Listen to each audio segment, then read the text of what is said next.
In the news today, the government is being called on to help fund iPads for school students. Orewa College is the first in the country to demand all third form students from next year bring iPads costing nearly $800 to school.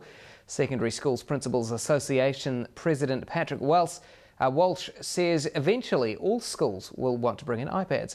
He says that means students at lower decile schools are at risk of missing out, but it's a situation where the government needs to step in and support those communities. John Key has touched down in Los Angeles before heading back to Washington for a meeting with Barack Obama, who's facing an economic crisis. The US president has just a few weeks to convince his Republican opponents to allow him to increase his borrowing gap above the current $14.3 trillion. Credit rating agencies are threatening to downgrade the United States, and John Key says the mere mention of that has already seen our dollar rise 2 cents against the greenback. Opposition parties are calling for the dismissal of Minister of Labour Kate Wilkinson over mining safety. It follows evidence at hearings into the Pike River disaster where a witness says in 2009 the minister rejected suggested safety improvements. Green MP Kevin Haig says Kate Wilkinson has compromised her credibility.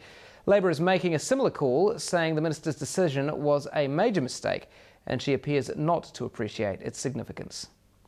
The news of the world: phone hacking scandal may yet claim the scalp of News Corp CEO Rupert Murdoch.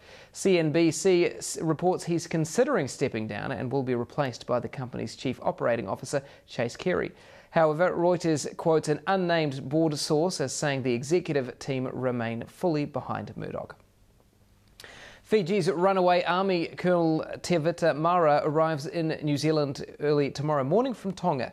He's on a mission for a regime change in Fiji and will be speaking to democracy movement members here. Tue Mara is wanted in Fiji to face mutiny and sedition charges. New Zealand has temporarily lifted a travel ban placed on him.